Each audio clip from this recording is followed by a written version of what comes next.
Bismillahirrahmanirrahim. Nawaitu ta'alluma wa ta'lima wa tadhakkura wa tadhkira wa naf'a wal intifa'a wal ifadata wal istifadata wal hita fi kitabillahi wa sunnati rasulih sallallahu alaihi wasallam wa du'a ilal huda wa dilalata alal khairi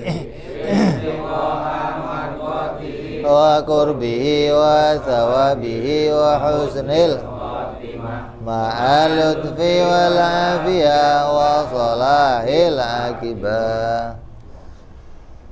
Bismillahirrahmanirrahim. Alhamdulillah rabbil alamin. Wassalatu wassalamu ala asyrafil anbiya'i wal mursalin Sayyidina wa habibina wa syafi'ina wa maulana Muhammadin sallallahu alaihi wa ala alihi wa sahbihi ajma'in. Amma ba'du. Qala musanniful kitab Hadratus Syekh Salim bin Sumair Al-Hadrami rahimahullah wa ghafara lahu wa liwalidayhi. Summa ila sahibu syarha Imam Nawawi Al-Bandani rahimahullah wa ghafara lahu wa liwalidayhi. Wa nafa'ana bihima fid darain. Allahumma aftah qulubana futuhal arifin wa bihidmatika wansur alaina birahmatika ya arhamar rahimin. Ila anqal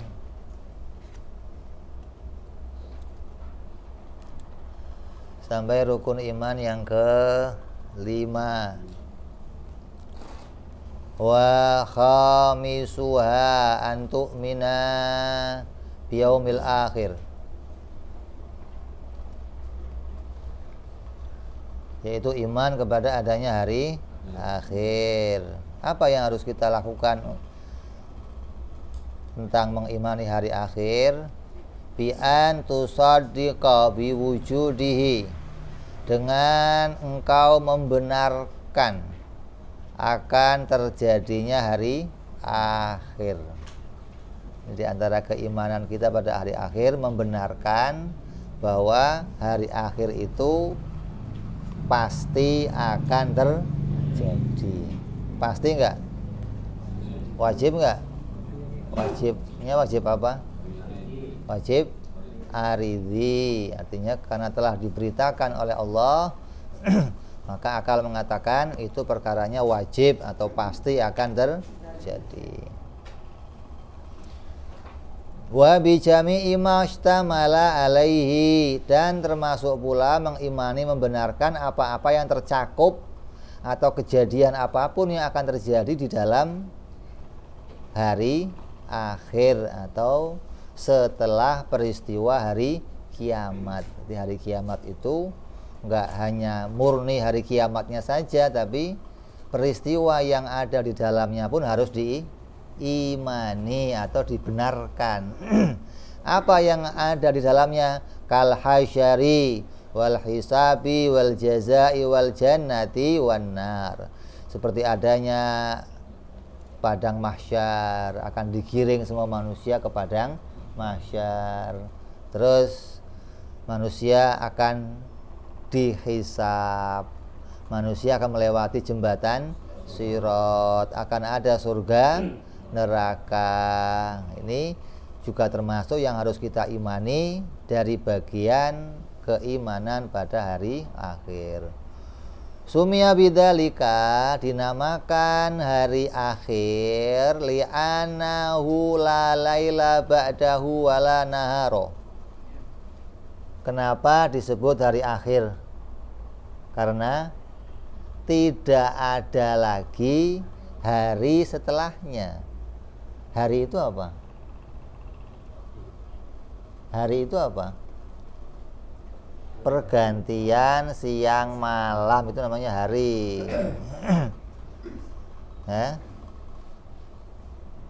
Bukan pergantian jam, bukan, pergantian siang dan malam. Nah, setelah hari kiamat nggak ada siang, nggak ada malam. Jadi adanya apa? Kalau nggak ada siang, nggak ada malam, adanya apa? Sore. Adanya apa? Adanya terang. Kamu di dalam rumah ditutup semua, kasih lampu, itu siang apa malam? Terang. Ya nggak tahu siang, nggak tahu malam, taunya terang. Kayak kamu di diskotik dah. Itu gelap apa terang? Mau itu siang, mau malam, kok gelap aja pokoknya rasanya dah. Itu begitu loh. Adanya adanya apa?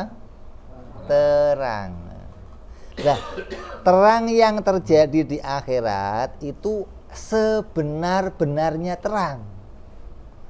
Terang yang di bumi itu bukan terang, itu siang, bukan terang. Apa buktinya?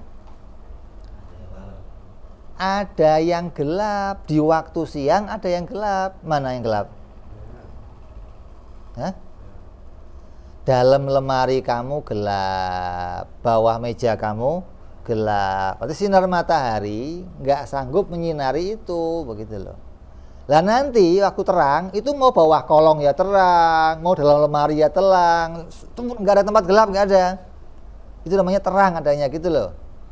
Sekarang adanya siang, yang terkena matahari terang, yang nggak kena gelap. Dalam rumah kamu gelap, dalam lemari kamu gelap. Dan nanti nggak ada tempat gelap, nggak ada. Semua terang. Mau di pojok-pojok, upil-upil kelihatan semua terang, semua, nggak ada yang tersembunyi, nggak ada. Adanya cuman terang. Maka disebut hari kiamat sebagai hari akhir. Artinya setelah itu nggak ada hari lagi, nggak ada hitungan Minggu, Senin, Selasa, nggak ada lagi, udah. Itu adanya cuma di dunia. Kenapa? Karena ada pergantian siang malam. Wala yuqalu yaumun bila taqyidin ila liman yaqibuhu lailun. Dan tidak dikatakan hari bila tanpa pembatasan, kecuali pasti ditujukan untuk seukuran waktu yang diiringi oleh malam. Jadi kalau nggak ada pergantian, ya nggak ada hari. Kalau ada pergantian, ada perubahan, maka disebut namanya sudah beda hari. Tapi kalau nggak ada pergantiannya, terang terus lah, mau ngitungnya bagaimana? Jadi nggak ada hitungan hari pada masa itu.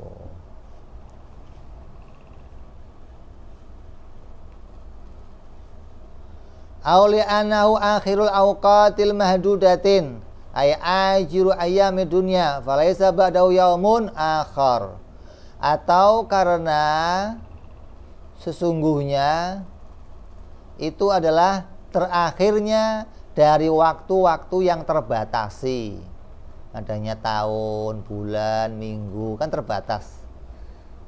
Nanti setelah itu nggak ada lagi waktu yang terbatas. Ini pengertian yang lain lagi. Auli ta'akhurihi anil ayamin munqadiyatin min ayyamid dunya. Atau disebut hari akhir karena itu terakhir dari hari-hari yang dilaksanakan di dunia. Ini banyak apa? Definisi, banyak pengertian dari hari akhir. Bisa setelah itu nggak ada siang malam, bisa setelah itu nggak ada lagi hitungan minggu, bulan, tahun. Bisa hari itu disebut hari akhir karena itu akhirnya hari-hari di dunia. Setelah itu pindah ke akhirat. Jadi tinggal mau ditafsirkan apa. Wa awaluhu minanuf khatithaniyah ilama la yatanaha wa huwal haq. Kapan dimulainya hari akhir? Setelah tiupan sangkakala yang kedua. Sangkakala ditiup berapa kali? 2 kali. Pertama mematikan, yang kedua membangkitkan. Ada yang mengatakan 3 kali. Yang pertama mengagetkan, yang kedua mematikan, yang ketiga membangkitkan. Ini yang hak adalah terletak hari kiamat pada hari yang tiupan yang kedua. Atau disebut hari kiamat itu dari asal katanya qiyam, berdiri. Artinya hari dibangkitkannya manusia. Jadi tinggal mau diartikan apa. Mau disebut hari akhir atau hari kiamat. Kalau hari kiamat apa? Hari kebangkitan. Kalau hari akhir apa? Setelah itu nggak ada hari lagi. Wakila ila istiqraril khalqi fid darain al jannati wan nari. Ada yang mengatakan hari kiamat itu sampai kapan? Sampai ditentukannya manusia atau makhluk di 2 tempat, yaitu masuk surga atau masuk neraka. Fasadruhu minad dunya wa akhiruhu minal akhirah. Maka permulaannya tergolong dari kehidupan dunia dan akhirnya tergolong dalam kehidupan akhirat. Disebut hari akhir. Wa huwa yaumul qiyamah wa yusamma bidzalika liqiyamil mauta fihi min quburihim wal quburi minad dunya. Disebut hari akhir adalah sama dengan hari kiamat. Hari akhir disebut sama dengan hari kiamat. Disebut hari kiamat adalah hari dibangkitkannya orang-orang yang mati dari kubur-kubur mereka. Sedangkan kubur termasuk bagian dari dunia. Wakila fasilun baina dunya wal akhirah. Ada yang mengatakan itu adalah pemisah antara dunia dan akhirat. Wakila awaluhu min mautil mayyit fal qabru minal akhirah. Ada yang mengatakan hari kiamat itu mulainya kapan? Enggak, permulaan terhitung hari kiamat mulai kapan? Kan tadi mulai tiupan yang kedua. Ada yang mengatakan, oh bukan, hari kiamat mulainya setelah matinya orang. Kenapa? Karena hari kiamat termasuk hari akhirat. Ya? Dan orang yang sudah mati masuk alam akhirat. Ada yang mengatakan lagi, kapan hari kiamat? Ya ketika orang itu dimatikan oleh Allah, maka dia masuk ke dalam alam akhirat. Artinya ruhnya sudah nggak kumpul lagi dengan dunia, sudah pindah ke alam, walaupun jasadnya masih di dunia, tapi ruhnya sudah masuk alam akhirat. Walidzalika yaqulu man mata qamat qiyamatuhu. Maka ada yang mengatakan, kata ulama, siapa yang telah mati maka telah terjadilah kiamat pada dirinya. Enggak. Jadi orang yang mati disebut permulaan masuknya dia ke hari akhirat, gitu loh maksudnya. Jadi hari kiamat diartikan sama dengan hari akhirat. As-sughra, atau yang disebut namanya kejadian atau kiamat yang kecil.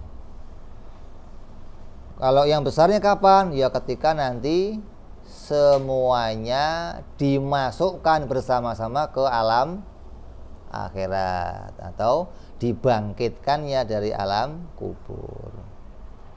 Wasumia qiyamatan ala hadhihi ala hadza liqiyamil mauti fihi minal ittija'i ilal qu'udi. Dan dalam kubur dinamakan sebagai hari kiamat itu menurut pendapat ini karena bangkitnya mayit di dalam kubur dari posisi berbaring ke posisi duduk, gitu loh. Jadi hari kiamat bagi tiap orang itu, kenapa? Ketika dia dikuburkan, kuburnya berdiri apa berbaring? Berbaring. Setelah dikubur, datang malaikat, maka dia akan duduk dari kuburnya untuk menjawab pertanyaan malaikat. Nah, ketika duduk disebut bangkit gitu. Jadi ketika orang itu ditanya oleh malaikat itu enggak selonjoran, enggak. Bangun dia. Nanti kejedot itu dong, Wib. Oh, itu kalau ente yang bangun, yang bangunin ente kejedot. Yang bangunin malaikat mah ya jadinya alam akhirat. Tinggal luas atau sempit keadaannya gitu loh. Sudah bukan seperti alam dunia. Kamu sudah nggak tahu dalam tanah lagi, sudah masuk alam akhirat. Gimana keadaannya? Wallahu a'lam. Jadi yang tadinya terbaring kemudian didudukkan, maka itu posisi disebut namanya kiamat. Li su'al malakain, untuk menjawab pertanyaan dua malaikat. Summa al-qabru alaihi fa asbah yaumal qiyamah al-kubra. Kemudian kuburan disatukan kepadanya, karena itulah alam kubur menyerupai alam kiamat kubro. Dikatakan serupa dengan kiamat kubro. Waqala Syekh Az-Zamakhsyari, awalu min waqtil hasyar ila ma la tatanahi. Kapan awalnya kiamat? Yaitu ketika orang itu dikumpulkan di padang mahsyar sampai waktu yang tak terhingga. Itu mulailah namanya hari akhir atau hari kiamat. Au illa ayyadhula ahlul jannati al-jannata wa ahlun nari an-nara, atau sampai nanti semuanya penghuni surga masuk ke surga, penghuni neraka masuk ke neraka. Wa miqdaru binisbati ilal kuffari hamsuna alfasanatin li syiddati ahwalihi. Ukuran hari kiamat, ukuran hari kiamat, kok ada ukurannya bagaimana ini? Tadi hari kiamat mulainya kapan? Hari kiamat mulainya kapan tadi?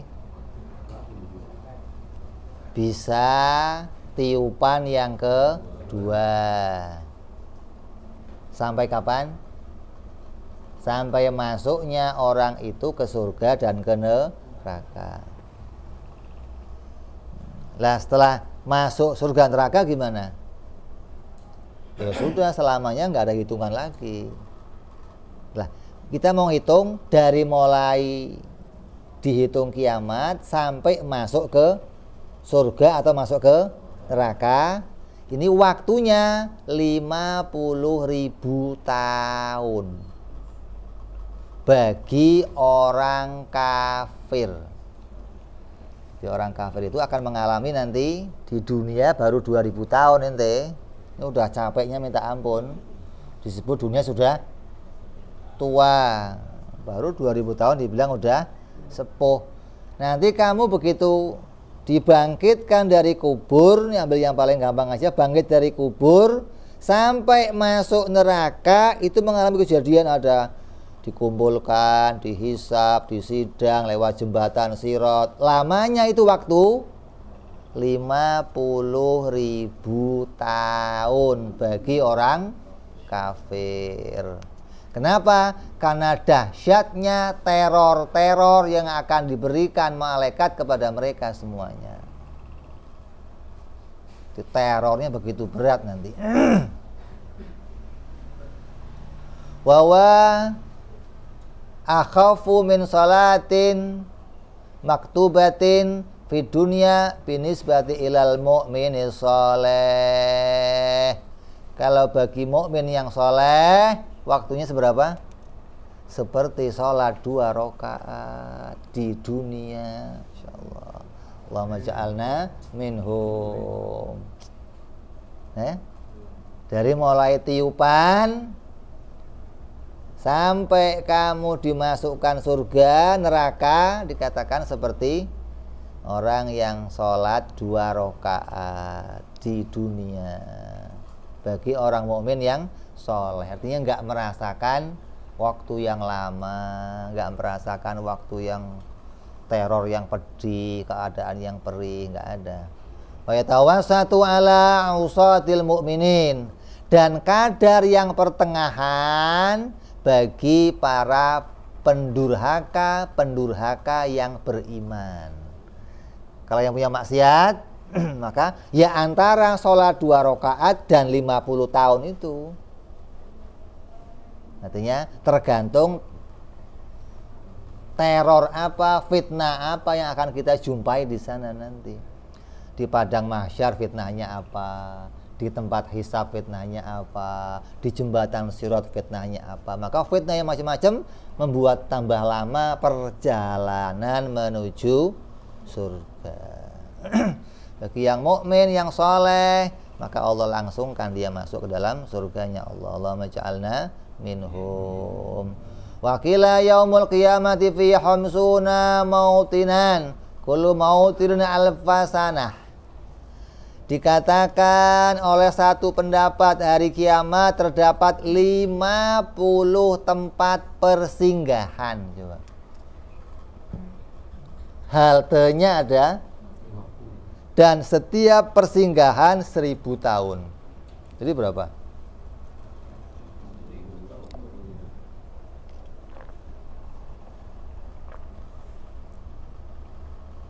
Kalau di setiap persinggahan kamu dapat fitnah, maka akan kamu alami 50.000 tahun. Seperti yang dialami orang-orang kafir. Nas'alullah ta'ala ayyukhaffifana alaina biminatin wa fadlin hakahu al-Suhaimi wal Fashani. Kita mohon kepada Allah, mudah-mudahan kita diringankan kepada keadaan yang mudah dengan karunia-Nya dan anugerah Allah Subhanahu wa taala. Ini di antara yang harus kita imani pada hari kiamat, dan dikumpulkan semuanya di padang mahsyar untuk diapain? Dihisab. Apa dihisab? Ditimbang. Yang banyak amal baiknya akan disegerakan masuk surga. Yang banyak amal buruknya terserah Allah. Kalau Allah berkenan mengampuni, baru dia akan masuk surga. Kalau Allah nggak mengampuni, maka akan masuk neraka. Jadi orang yang punya dosa belum tentu langsung ke neraka, tapi bagaimana tentang dia taubat atau enggak di dunia, dia mendapat syafaat atau enggak. Ketika Allah berkenan mengampuni dia, dapat syafaat, maka dia akan diampuni dan segera masuk ke surga. Kalau enggak, akan dimasukkan neraka sesuai kadar dosanya. Dan masuknya orang ke surga karena anugerah Allah, masuknya orang ke neraka karena keadilan Allah. Allah memasukkan kita ke surga bukan karena amal kita, tapi karena anugerah Allah. Allah masukin kita ke neraka bukan karena zalim, tapi karena adil. Itu yang harus kita imani dari rukun iman yang ke-5. Terus asadisuha antu'mina bil qadari khairihi wa syarrihi minallah. Rukun iman yang ke-6 adalah engkau beriman kepada takdir. Baik takdir itu berupa takdir yang baik maupun takdir yang buruk, semua itu datang dari Allah Subhanahu wa taala. Qala al-Fashaniyu wa ma'na al-imani bihi an ta'taqida anna Allah ta'ala qaddara al-khaira wa syarra qabla khalaqal khalqi. Apa sih yang harus kita imani dari takdir qada qadar? Bahwa Allah Subhanahu wa ta'ala telah menentukan segala keadaan hambanya, keadaan yang baik maupun keadaan yang buruk, ditentukan oleh Allah sebelum makhluk itu diciptakan. Kamu mau jadi bajingan, Allah tentukan sebelum kamu muncul. Kamu mau jadi jagoan, Allah tentukan sebelum kamu muncul. Kamu jadi orang baik, kamu jadi presiden, kamu jadi rakyat jelata, maka Allah tentukan sebelum kamu muncul. Kamu kawin sama si fulan, punya usaha begini, punya anak sekian, Allah tentukan sebelum kamunya muncul. Maka ketika kamu menerima setiap kejadian, kamu harus iman, ini sudah ditakdirkan Allah sebelum saya muncul. Kamu ragu sedikit saja dengan takdir, rusak iman kamu. Hati kamu nanya, ini takdir bukan ya? Rusak iman kamu. Jadi semua apapun yang berlaku harus diimani itu adalah takdirnya Allah. Baik itu bentuknya kebaikan ataupun keburukan, kemaksiatan, zina, minum arak, judi, riba, itu takdirnya Allah, memang ditulis dengan takdir yang jelek gitu loh. Nah, kalau pas munculnya yang baik, sholat, ibadah, taat, ya ditulis dapat takdir yang baik. Lah, orang yang takdirnya jelek pasti neraka, belum tentu. Bisa jadi yang takdirnya jelek awalnya, akhirnya baik, gitu loh. Maka kamu nggak boleh langsung buruk sangka sama orang, wah neraka kamu, nggak bisa. Kenapa? Karena akhirnya belum terjadi. Bisa jadi itu awalnya dibikin maksiat oleh Allah, awalnya dia lalai, akhirnya sadar, taubat, jadi walinya Allah, diangkat, punya derajat banyak. Di antara wali-walinya Allah yang berasal dari preman, dari tukang bacok orang, begal, pemabok, penjudi, penyanyi bar, maka dia diangkat jadi wali-walinya Allah Subhanahu wa Ta'ala. Ketika apa? Ketika taubatnya sungguh-sungguh, ketika hatinya betul-betul kembali kepada Allah. Ada pula yang awalnya baik, akhirnya jelek. Jadi kita harus iman, senantiasa harus berbaik sangka atau kepada Allah Subhanahu wa Ta'ala. Wa anna jami'al kainati biqada'illahi wa qadari wa huwa muridun laha. Dan sungguhnya semua makhluk diciptakan oleh Allah dengan ketentuan Allah dan takdirnya. Sedangkan Allah adalah zat yang maha berkehendak atas segala sesuatu yang terjadi. Kamu jadi ganteng ya kehendak Allah, kamu jelek kehendak Allah, kamu kaya kehendak Allah, miskin kehendak Allah. Semuanya atas ketentuannya Allah Subhanahu wa Ta'ala. Wa yakfi i'tiqadun jazimun bidzalika min ghairi nasbin burhanin. Dan cukup meyakini yang mantap mengenai qada dan qadar tersebut tanpa perlu bersusah payah lagi menegakkan bukti-bukti. Jadi kamu sudah iman adanya Allah, bahwa Allah itu pencipta, maka kamu harus iman pula berkaitan dengan adanya pencipta itu. Kamu iman qada dan qadar. Enggak perlu pakai bukti lagi. Kenapa? Dalam iman kepada Allah itu sudah ada isinya, iman kepada sifatnya Allah, wujud, qidam, baqa, mukhalafah, sampai pada wahdaniyah, kudrat, iradat, ilmu, hayat, ada dalam keimanan kepada Allah. Maka iman pada qada qadar ya nggak usah lagi cari dalil, sudah masuk dalam iman kepada Allah. Yang mana iman kepada Allah, di dalamnya ada sifat-sifat Allah yang menentukan, sifat Allah yang menciptakan. Maka Allah lah yang mengatur segala qada dan qadarnya makhluk.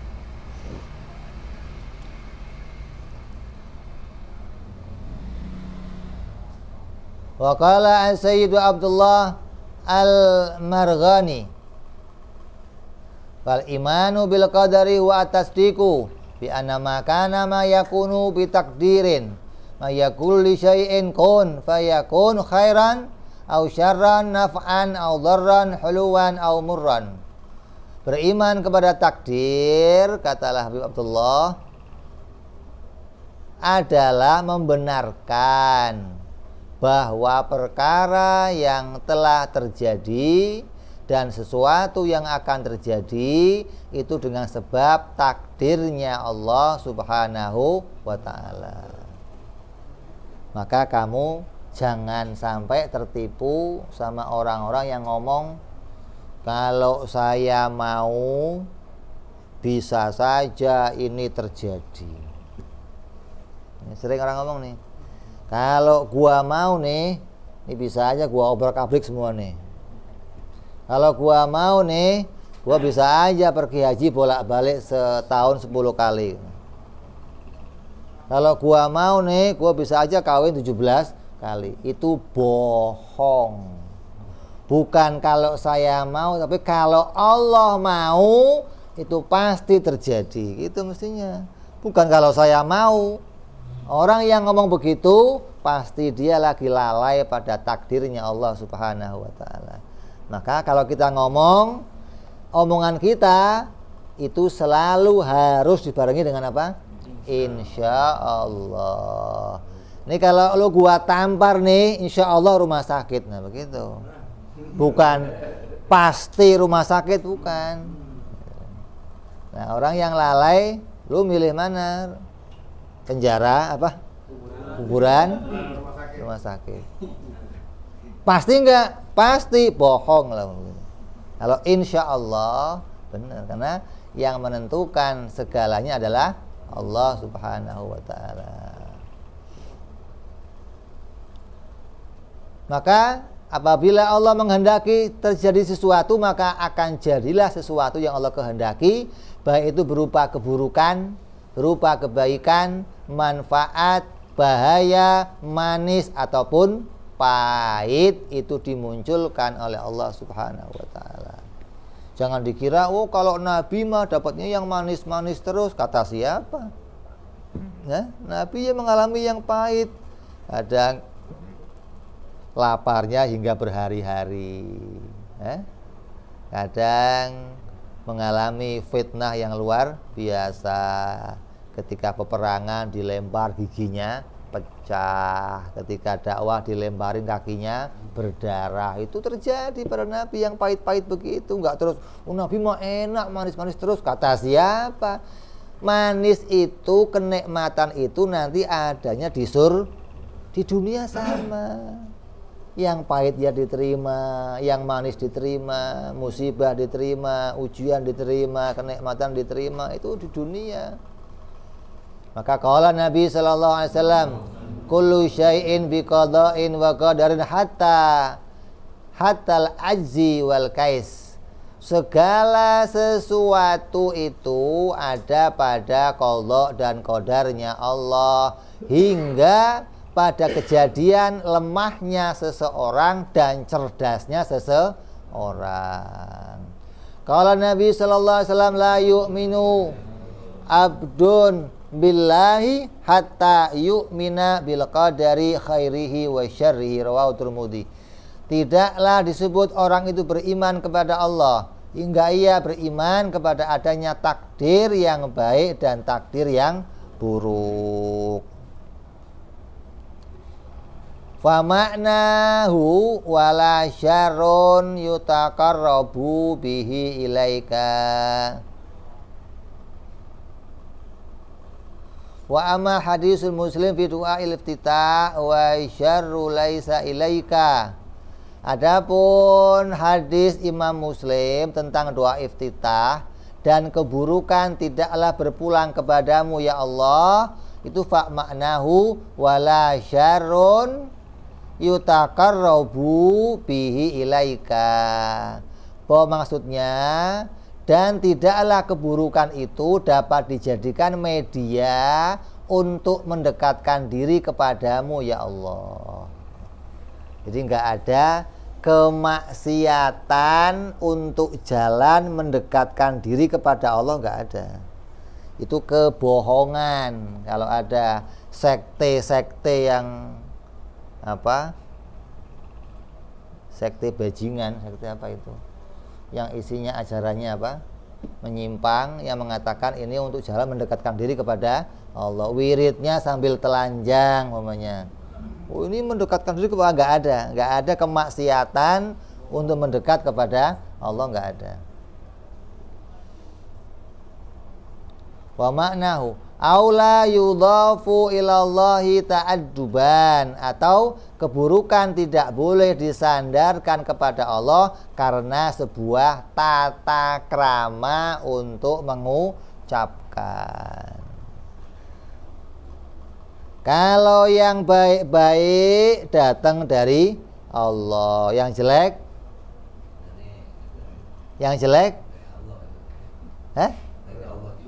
kalau yang jelek dari Allah jangan diomong di mimbar. Yang di mimbar adalah ngomongan syariat, omongan iman cukup dalam hati. Yang diomong di mimbar adab kepada Allah, kita ngomongnya yang baik dari Allah, yang buruk karena kebodohan saya, kelemahan saya, kekhilafan saya. Kalau hatinya yang buruk ditentukan oleh Allah. Jadi ada makna iman, makna i'tiqad cukup di dalam hati, ada makna syariat yang dikeluarkan di depan umum, ditampilkan depan umum. Jangan jadi Superman. Tahu Superman? Apa Superman?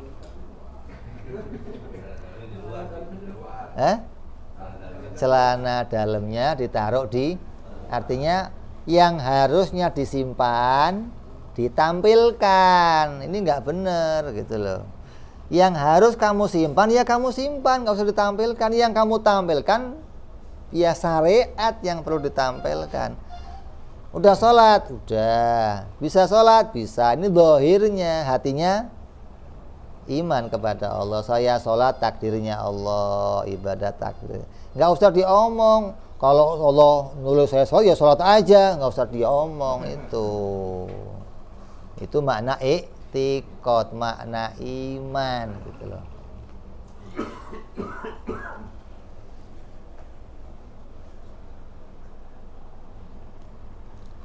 Li'anna la'iqa nisbatul khairi lillah wa syarri li nafsi ta'adduban.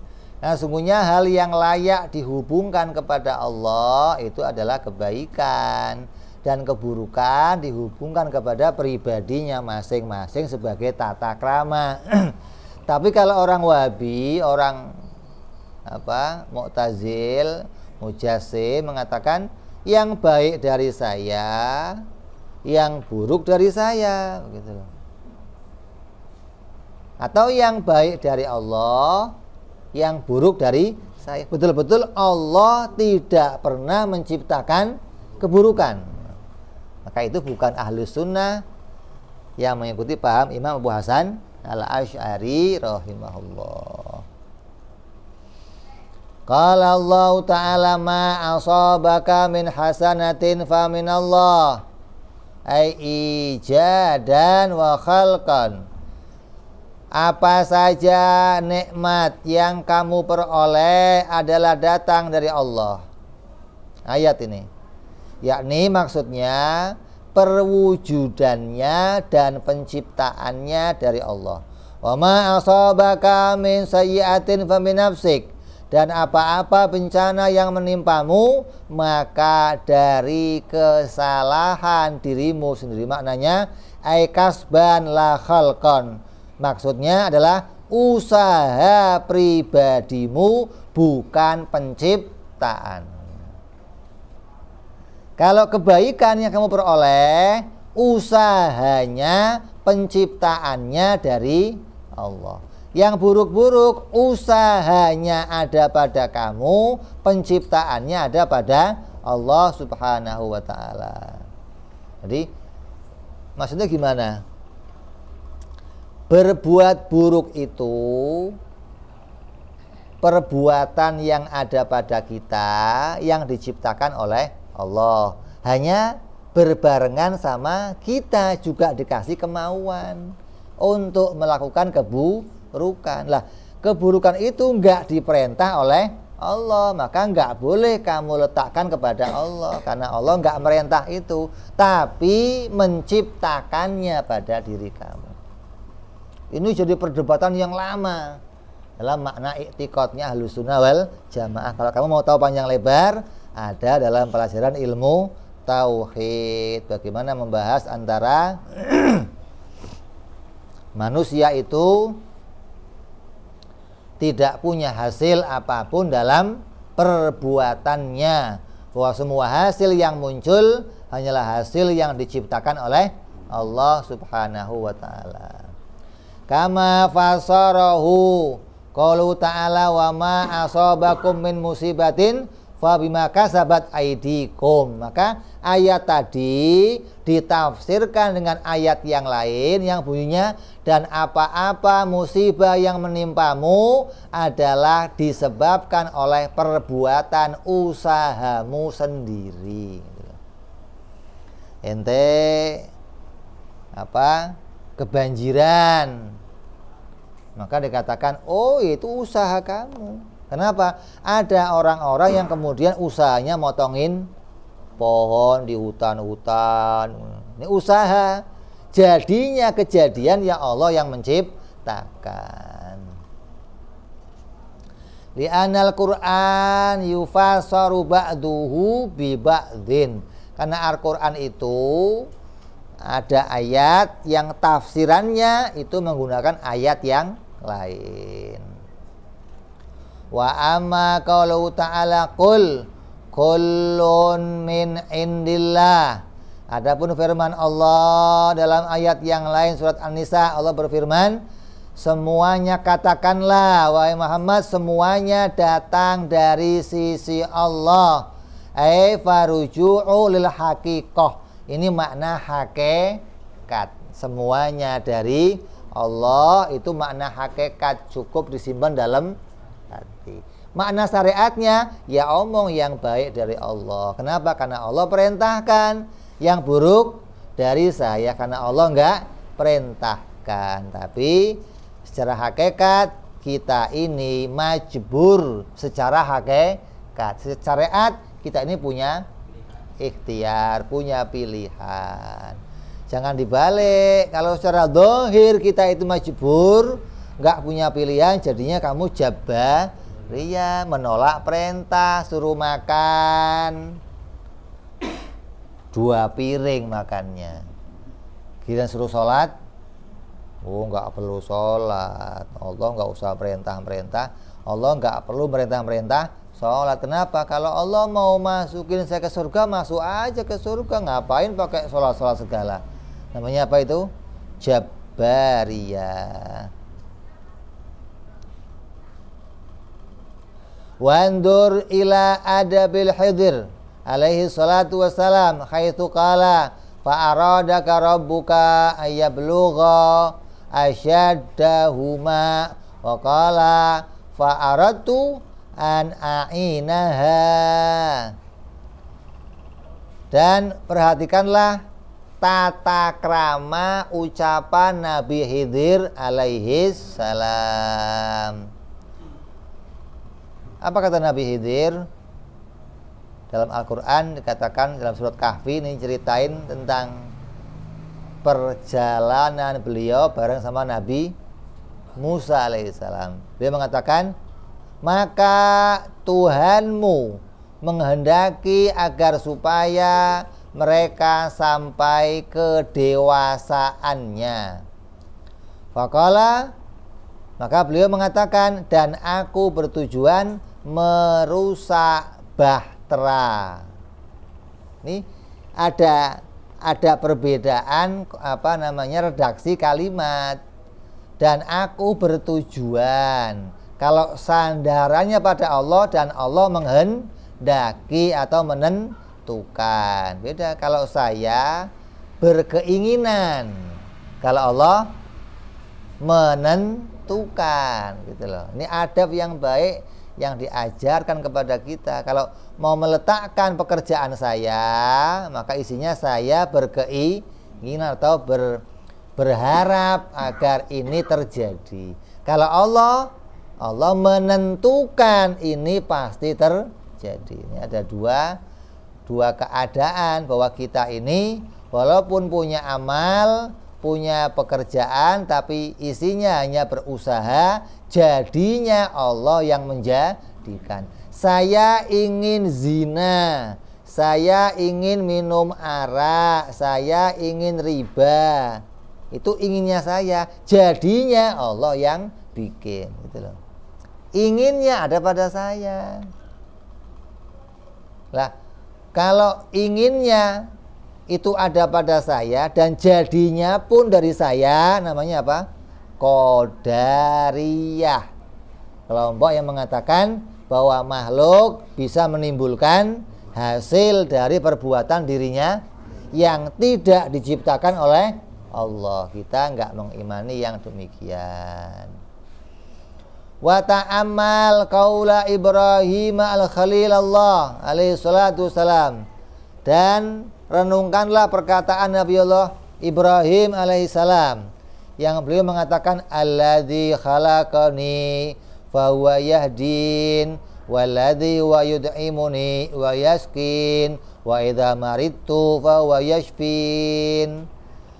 Beliau mengatakan, ya Allah yang telah menciptakan aku, maka dialah yang memberikan petunjuk kepadaku, dan Tuhanku yang mana dialah memberi makan dan minum kepadaku, dan apabila aku sakit dialah yang menyembuhkanku. Coba ini adabnya nih, apabila aku sakit Allah yang menyembuhkanku. Dia nggak ngomong kalau Allah bikin sakit Allah yang menyembuhkan. Dia nggak ngomong begitu. Kenapa? Karena makna syariat diajarkan. Kalau sakit jangan ngomong ya Allah bikin sakit, nggak usah diomong itu. Itu makna hakikat. Makna syariat yang diomong saya sakit, berharap Allah bikin sembuh. Jangan gimana lagi Allah bikin sakit, nggak usah diomong. Itu makna apa? Hakikat. Haitsu nasabal hidayata wal it'ama wa syifaa'a lillah. Dan dia Nabi Ibrahim menghubungkan petunjuk datang dari Allah, hidayah dari Allah, makanan dari Allah, minuman dari Allah, kesembuhan dari Allah, dan menghubungkan wal maradha li nafsihi, dan sakit dihubungkan pada dirinya sendiri. Kalau aku salah, Engkaulah yang memberikan ampunan ya Allah. Kalau aku tersesat, Engkaulah yang ngasih petunjuk ya Allah. Kalau aku sakit, Engkaulah yang menyembuhkan. Itu adabnya begitu, gitu loh. Jangan kalau aku sesat, kalau engkau menyesatkan, engkau yang menunjukkan. Sama aja engkau yang mengawali, engkau yang selesai dong kalau begitu. Nggak usah diomong lagi.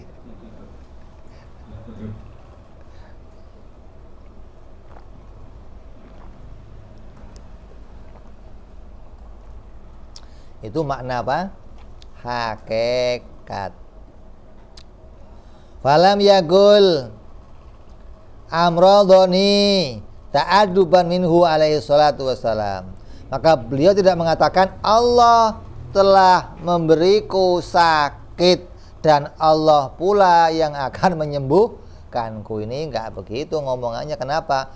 Adabnya Nabi Ibrahim kepada Allah Jalla Jalaluh. Wa illa fal kullu min af'alillahi ta'ala. Kalau enggak karena tata krama, maka pasti dia mengatakan seluruh apapun yang terjadi hakikatnya termasuk dari perkara yang diciptakan oleh Allah Subhanahu wa ta'ala. Wa qala Allah ta'ala wallahu khalaqakum wa ma ta'malun. Ini mana hakikat lagi nih. Maka Allah lah yang menciptakan kamu dan kamu tidak berbuat apa-apa.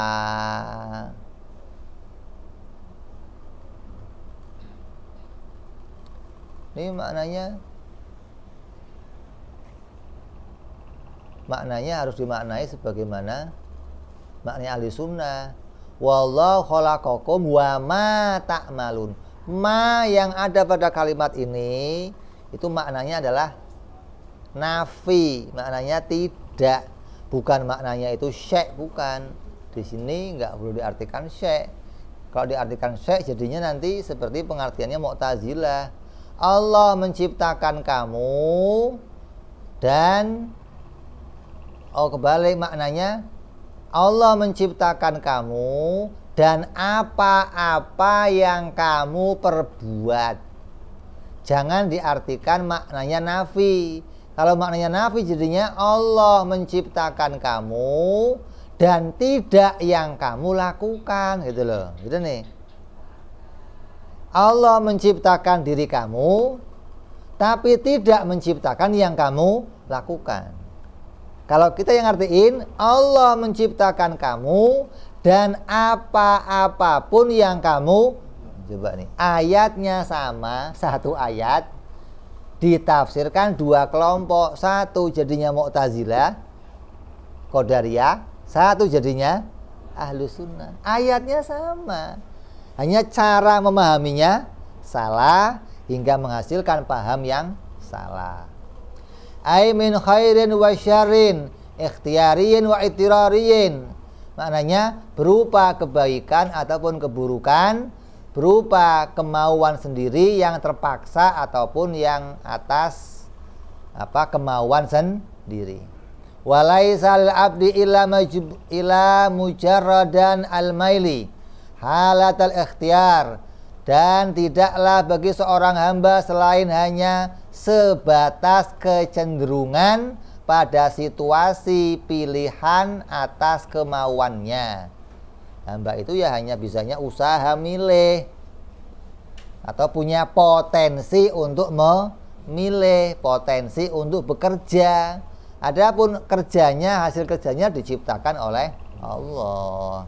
Walidzalika tuliba bitaubati wal iqla'i wan nadami wastahaqqa at-ta'zira wal hududa was thawaba wal iqaba wa hadha huwal kasbu. Dan karena itulah, karena kamu punya pilihan yang Allah berikan, dari pilihan itu kamu dituntut memilih untuk taubat kalau maksiat, mencabut dan menyesali dosa apabila terjadi, mendapatkan takdir apabila melakukan kesalahan, ada pidana bila melakukan kesalahan, ada pahala dan siksaan. Kenapa? Karena adanya pilihan kamu dalam melakukan sesuatu. Kecuali kamu nggak punya pilihan. Kalau kamu nggak punya pilihan, maka nggak ada kesalahan, nggak ada hukuman, nggak ada pidana. Nggak ada pilihan. Gimana orang mau disalahin nggak ada pilihannya? Ketika ada pilihan, maka disitulah ada tuntutan dari Allah. Kamu nyekek botol, waktu nyekek botol kamu punya pilihan nggak? Saya mau nyekek, pilihan nggak? Waktu ada pilihan nyekek, sudah ada larangan belum kamu untuk tidak nyekek? Ada. Kamu tahu? Tahu. Tapi kamu milihnya nyekek. Kamu dipaksa nggak untuk nyekek sama Allah? Lah, karena kamu nggak dipaksa itulah kamu dituntut. Kan kamu milih sendiri, saya nggak maksa, malah saya melarang kamu. Ya, pilihan itulah yang Allah tuntut. Kejadiannya Allah yang menjadikan, gitu loh. Pilihan kamu itu yang kamu dituntut oleh Allah. Kenapa milihnya itu? Nggak milih minum sirup aja, kurang naik ya Allah. Itu pilihan kamu. Maka Allah yang menjadikan kejadiannya, kamu dituntut atas pilihan yang ada pada diri kamu. Jadi jangan sampai kita tidak bisa misahin antara dua ini. Mana makna hakikat, mana makna syariat. Secara hakikat khairihi wa syarihi minallah. Wal iqaba wa hadha wal kasbu wa huwa ta'alluqul qudratil hadisah. Maka usaha itu adalah keterkaitan dari adanya kemampuan yang diciptakan Allah pada makhluk. Allah beri kamu kemampuan, Allah beri kamu kekuatan. Walaupun kemampuan kamu, kekuatan kamu nggak bisa menimbulkan apapun, Allah lah yang menolong hasil yang kamu timbulkan, gitu loh. Kamu pingin ngebom rumahnya orang, Allah yang jadikan hasil. Maka kamu dituntut atas keinginan kamu tadi itu. Kok kamu pinginnya ngancurin orang loh. Pingin riba, pingin zina. Kok kamu pinginnya itu nggak pingin cari yang halal, kawin lagi kek. Kok malah pinginnya yang haram, yang tidak diperintah oleh Allah. Maka yang dituntut adalah keinginan kita yang salah itu. Wakila wa iradatul haditsah. Ada pula yang mengatakan usaha adalah kehendak yang bersifat makhluk atau kehendak yang diberikan Allah kepada makhluk, atau sama saja dengan keinginan atau berhajat atau bercita-cita.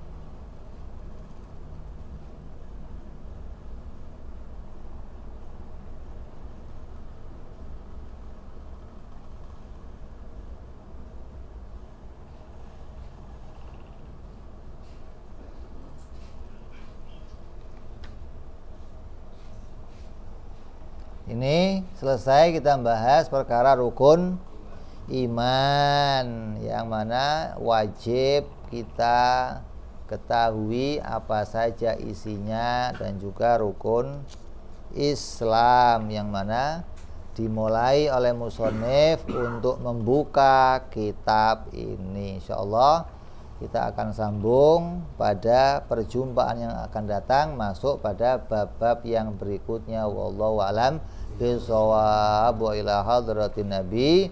Al-Fatihah. A'udzu billahi minasyaitonir rajim. Bismillahirrahmanirrahim. Alhamdulillahi rabbil alamin arrahmanir rahim maliki yaumiddin. Iyyaka na'budu wa iyyaka nasta'in ihdinas siratal mustaqim. صراط الذين أنعمت عليهم غير المغضوب عليهم ولا الضالين آمين. يا ربنا اعترفنا بأننا اقترفنا وأننا أسرفنا على لظى أشرفنا فتب علينا توبة تغسل كل حوبة واستر لنا عوراتي وآمن روعاتي واغفر لوالدينا ربي ومولودينا والآل والإخوان وسائر الهلان وكل ذي محبة أو جيرة أو صحبة والمسلمين أجمع آمين ربي اسمع فضلا وجودا منا لا باكتساب منا